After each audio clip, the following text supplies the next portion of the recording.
Instrument used in polygraph examination is often called as a polygraph machine or lie detector. It was defined as an instrument or device capable of producing recordings of physiological phenomena that may be used as the basis for the application of reliable technique for diagnosing truth or deception.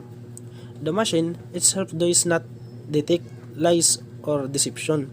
It only records the physiological phenomena change the, that occur when the subject tells a lies of or deception.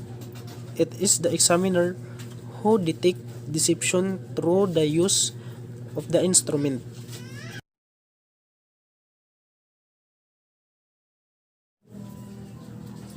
Four major parts or components of the instrument. Number one, pneumograph.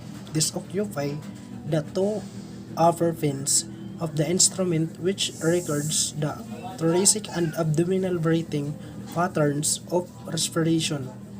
This is accomplished through the use of a pneumograph consisting of two hollow corrugate tubes about 7 inches in length, each attached to a unit by a rubber hose not longer than 6 feet and not longer than 1/4 inch in diameter. This breathing or pneumo unit is a low pressure unit. The inhalation and exhalation of the subjects causes the tubes to expand, contract, thereby reflecting the change through bellows to the pin into the chart. So nasa ring didi, pneumograph, base na akong pagkakaintindi, is consists of two 10 inches convolute tube fastened around the subject's chest and abdomen.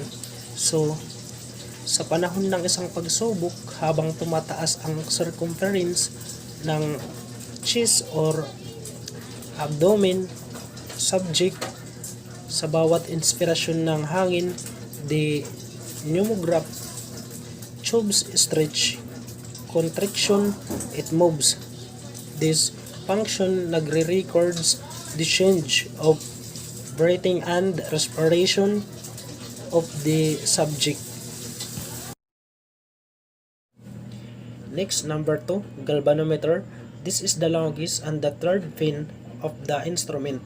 The electrodes are attached to the ring finger of the left hand or the palmar and dorsal surfaces to the left hand.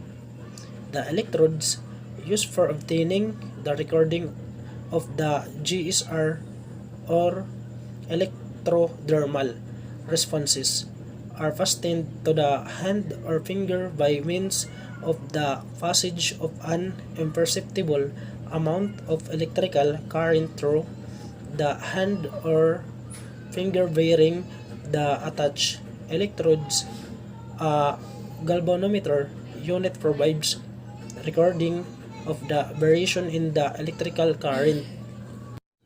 So, when you see galvanometer, it is the instrument para sa pagsukat ng maliliit na kuryente o isang function ng kasalukuyang sa pamamagitan ng paglihis ng gumagalaw na coil.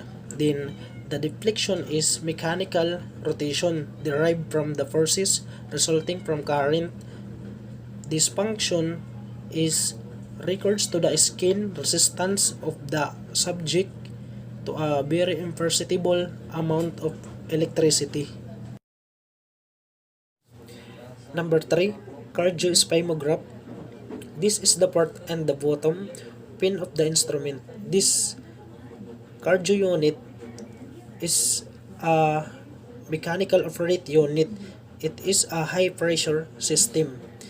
The system records change in mean blood pressure, rate and strength of pulse beat by means of a medical blood pressure cup containing a rubber bladder that is wrapped around the upper arm in a manner that places the bladder against the brachial artery.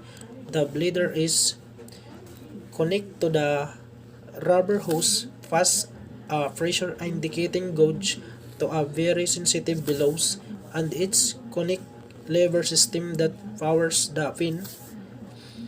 The polygraphist inflates the bladder with a hand pump to a constant air pressure that will provide tracing amplitude of 0.75 to 1 inch with a dichrotic notch situated about the middle of the diastolic limb of the tracing. So, ano nga ba ang cardiac spigmograph? Ito ay binubuo ng blood pressure cuff at rubber pump, at ang sphygmomanometers ginagamit ng manggagamot. Ang blood pressure cuff ay ikinakabit sa kanyang braso upang matiyak na ang guma na bahagi ng cuff ay inilalagay sa ibabaw ng brachial artery para sa mas kasiya-kasiyang pagre-record. When the rubber portion of the cuff is inflated, the alternating distension and contraction of the tissue of the subject arm due to the change in blood pressure and probably blood volume as well cause an increase in pressure within the cup and the associate bellows. This function it records the change blood pressure and pulse rate. Number 4, chymograph. This is the chart recording unit of the instrument. It has a synchronized motor that drives the chart at rate of 6 inches per minute, and its speed constant is vital because the vertical lines, which are spaced either at 1/2 or 1 inch interval, represent 5 or 10 seconds interval on the chart. This provides the polygraphist with a means of determining pulse rate and question spacing. So, sabi dito sa chymograph, a motor that drives or pulls the chart paper under the recording pin at the rate of 6 or 12 inches per minute. This function niya, it records the blood pressure and pulse, respiration, and galvanic skin resistance are recorded simultaneously and continuously on the surface of moving graph paper drive by chymograph.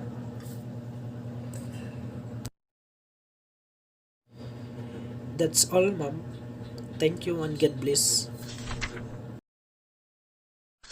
Good day, everyone. I'm Marin Santiso.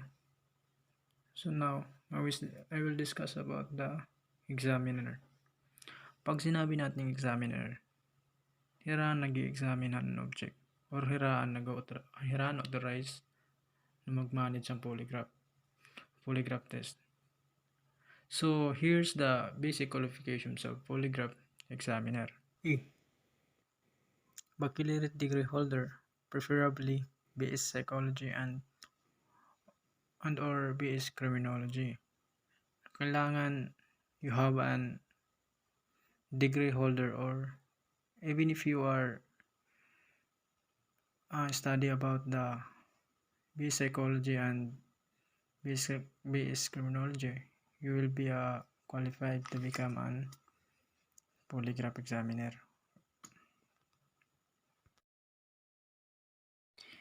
B. A persons of good moral character and reputations. Kailangan sa tao may maupay nga pamatasan, yan may reputasyon, yan malinis na pagkatao, ito nuray bahid na krimen or record. C. Have a good practical understanding of human natures or behavior in general. And also maaram ka makaintindi ang mga tawangan, maupay o maaram ka mag-isama. D. You should have intense interest to work itself. Dapat interesado ka trabaho. E. A civil service eligibles, career professionals or board passers, and also qualify for the civil service board passer. 2. Basic training for 6 months. A. Reading instructions in the pertinent phase of physiology and psychology. Kailangan you must be follow the instructions or always read the related physiology and psychology. B. Frequent observations of experienced examiners working on actual cases. Kailangan madalas ka mag-obserba ang mga examiner na nagtatrabaho in actual cases. C. Personal experience in experimental case testings and nursing supervisions. So, kailangan sarili mo na experimental case testing or imo idea. D. Examinations and interpretations of considerable number of records in solved cases. E. It should also include instructions as well observational of personal experience in the applications of psychological tactics and techniques for obtaining of patients and other helpful information and consequence to the testings of the full object. Dapat always ka nagpa-follow ang instructions na mag-observe ha mga may experience na mga examiner. If he or she must be examined at least 120 numbers of object. 3. Duties and responsibilities of polygraph examiner. A. Conduct polygraph examinations of a person involved in criminal case and pre-employment screening cases referred to the laboratory. Nagkakandak yung polygraph examination sa mga involved ang mga krimen. And also after that, we proceed to the laboratory to examine an object. B. Interview investigators, victims, suspect, conduct pre-test interview on subject prior to polygraph test. Bago isa lang ang subject polygraph test, kailangan anihiya testingan ng investigator. C. Interprets and evaluate polygraph chart. Kumbaga, binibigyan kahulugan at sinusuri mo ang polygraph test. Render reports on cases handheld. So, dapat magre-report ka ng mga kaso na kinakaptan mo or imo ginpapangasiwaan. E. Appears as an expert witness in the military and civil courts. F. Conduct lectures and demonstrations of light and lie techniques in NBA Academy, PNP, AFP schools and other law enforcement agency. And also you will be a lectures for the law enforcement agencies. G. Conduct researches on new scientific methods of detecting deceptions and other uses of electronic devices in connections with crime investigations. So, we must responsibility to conduct a new scientific device for use to when we conduct on crime investigation.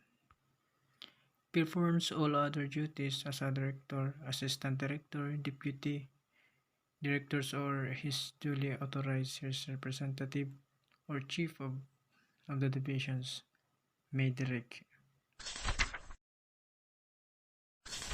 The subject. Types or kinds of subject for polygraph test. Subject whose guilt is definite or reasonably certain. 1. Emotional offender. A. A person who commit crime in the heat of passion. B. Person whose offense is of accidental in nature. Ibig sabihin, hindi sinasadya ang krimen. Non-emotional offender. Person who commit crimes for financial gain. Subject whose guilt is doubtful or uncertain. Kumbaga, nakakag-commit ang crime, pinaagihan financially kan waray hira kwarta sugad.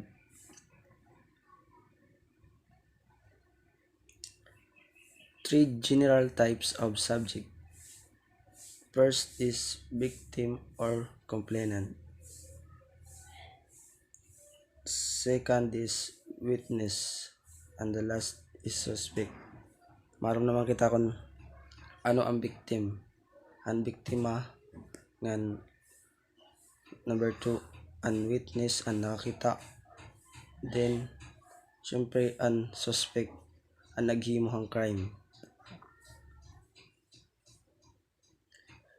Required condition of the subject for polygraph test. All subject for polygraph examination must be good physically and mental condition before he or she may be submitted for the test. The following may not be submitted for polygraph test. A. Person who has extreme nervousness. B. Person who has psychological abnormalities such as high blood pressure, hypertension, heart disease, respiratory disorder, toothache, severe headache, and practically any painful ailments. C. Person with mental abnormalities. D. A responsive person such as person who suffer mental fatigue or under the influence of drugs or alcohol. Pregnant woman. F. Person below 18 years of age. The examination room. Requisites of a good or standard polygraph examination room. First, must be quiet and private room. Kailangan tahimik ang isang room when you take the examination. Free from any extraneous noises such as ringing of the telephone or the conversation of persons outside the examination room or the presence of the arresting officer or other spectator in the room itself may produce disturbances and distraction which will interfere with the satisfactory diagnosis of deceptions. Kailangan, kung pwedeng, kailangan naka-silent yung mga phone to avoid noises. 3. Devoid of pictures, decors, paintings, or other ornaments which would in any way distract a person being examined. Walang kudigo or pictures na madidistract ang examiner. 4. The lighting fixtures of the room should be arranged in such a way as to provide good but not excessive or glaring illumination. Kailangan ang mga ilaw ay naka-arrange para makita or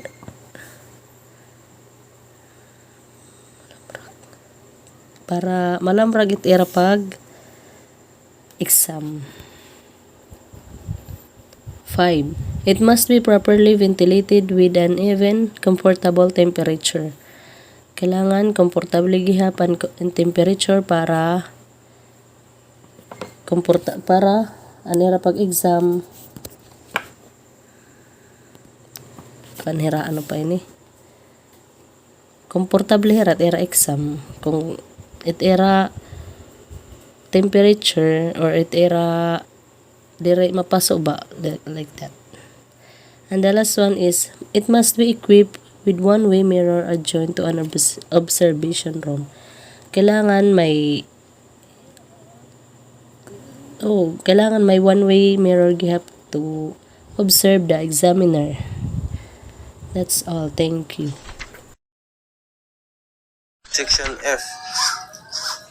Today, I will discuss about test questions, types and purposes. Number 1. Relevant question.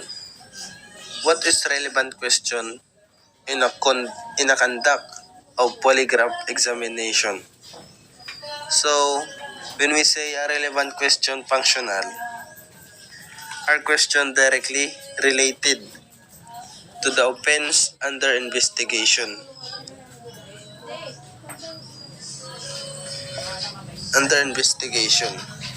Pre-employment and periodic screen.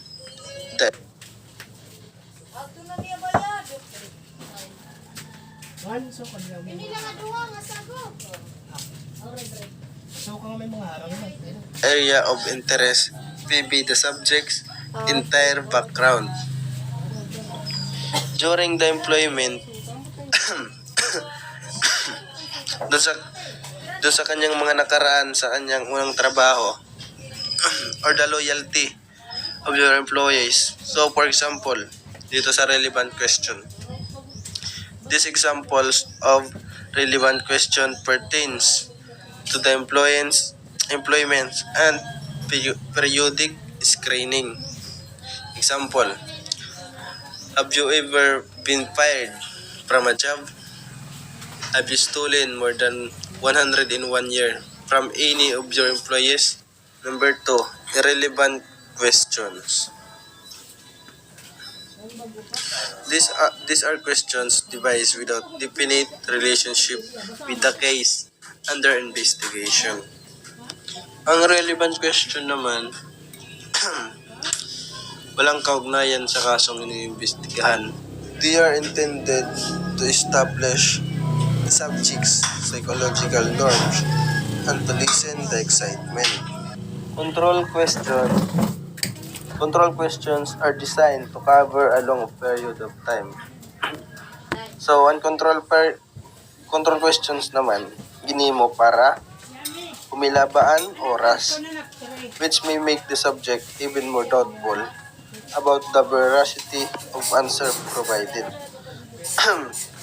Na para ba magkatugma-tugman ira, niya mga baton, sample, baya madulas, pagyakan. D. Girl complex questions. A. Symptomatic questions. F. Sky questions. Number 2. Roles to be observed in the preparation of test questions. The question must be answerable by yes or no. B. Must refer to one offense only. Must refer to one element of an offense. Must be simple and direct. A. Must be short as possible. F. Meaning must be clear and unmistakable. G. Must be phrased in language, dialects known and understood by the subject. H. Do not involve in illegal terminology such as rape, murder, assault, and etc. Must never contain an influence of one's religion, race, or belief. Must never contain an influence which presupposes knowledge on the part of the subject. K. Last, must not be in the form of accusation.